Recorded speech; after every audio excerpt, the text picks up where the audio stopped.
Hey, what's up, everybody? This is Marcus from the Weekly Spot, and today I'll be doing a movie review of BrightBurn.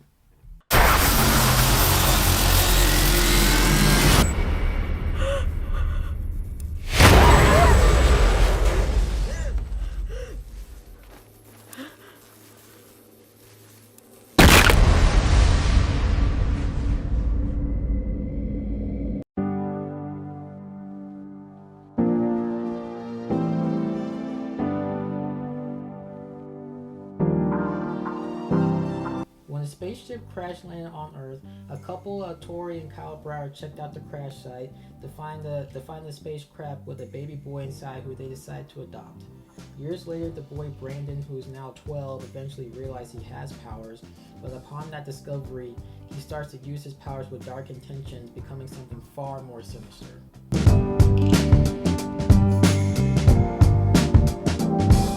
Now, this question and this conversation has always been brought up many times when it comes to Superman, and that is, what if Superman turned evil? And that's pretty much what this movie is.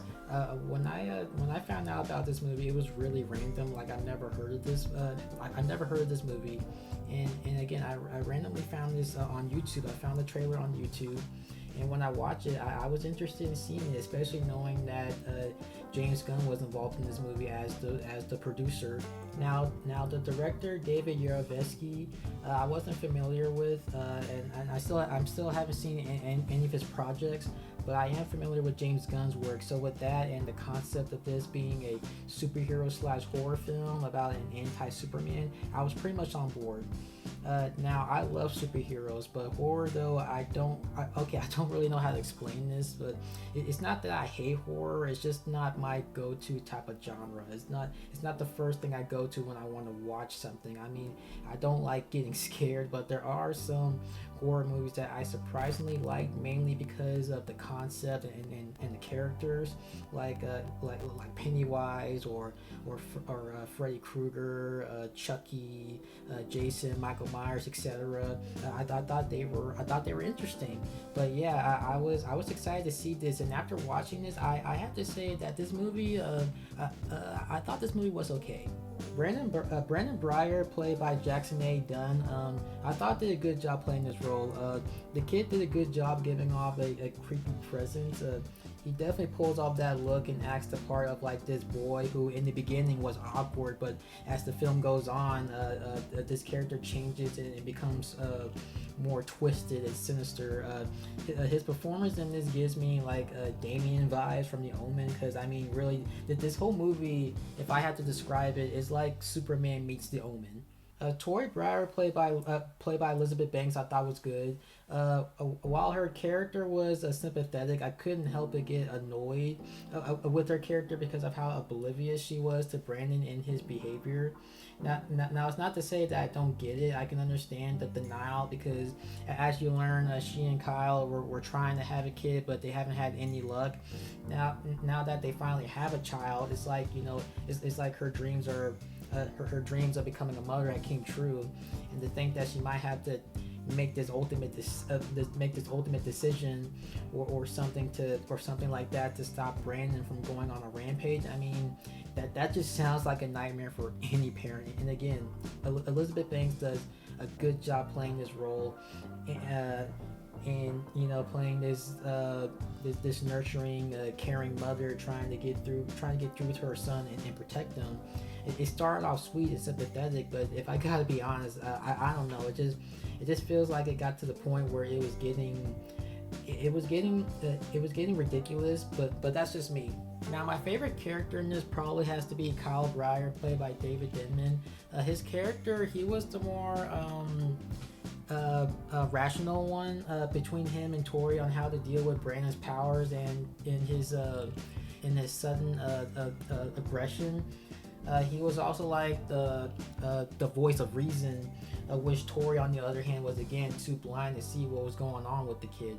This movie, though, though I like the concept, it had a good concept. It does have some problems that keep this film from reaching its full potential.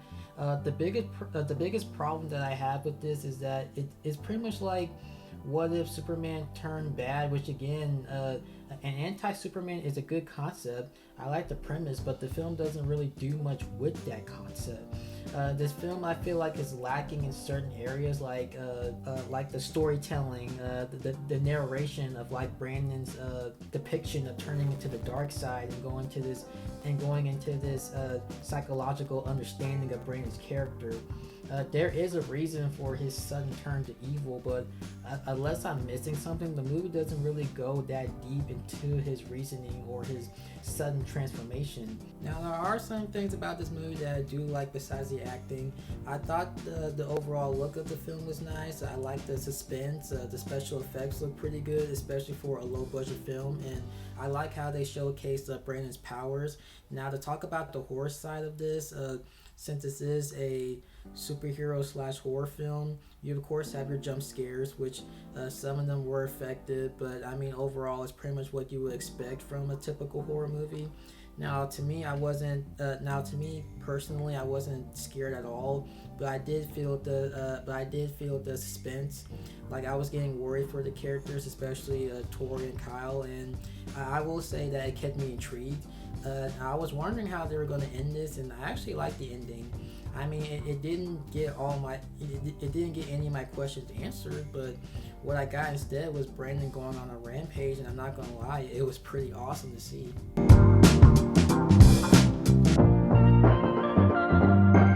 Overall, this was an okay movie. I mean, I liked the suspense. I like the look of the movie, the special effects. I also do again like the ending.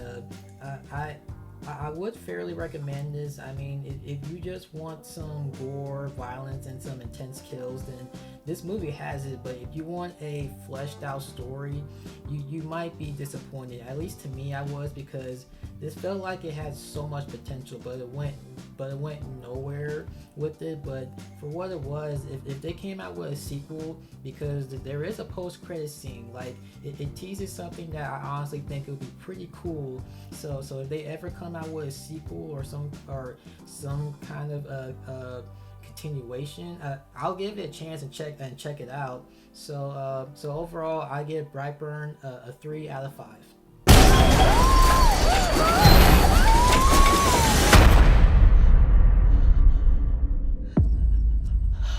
I want to do good, Mom. I do. Now that is it for my movie review of BrightBurn, and let me know what you think. Do you like this movie? Do you not like this movie? Or do you think it's just okay? Or are you in the middle? And yeah, I guess that's it. This is Marcus from the Weekly Spot. More content will be coming out soon, but until then, take care, everyone.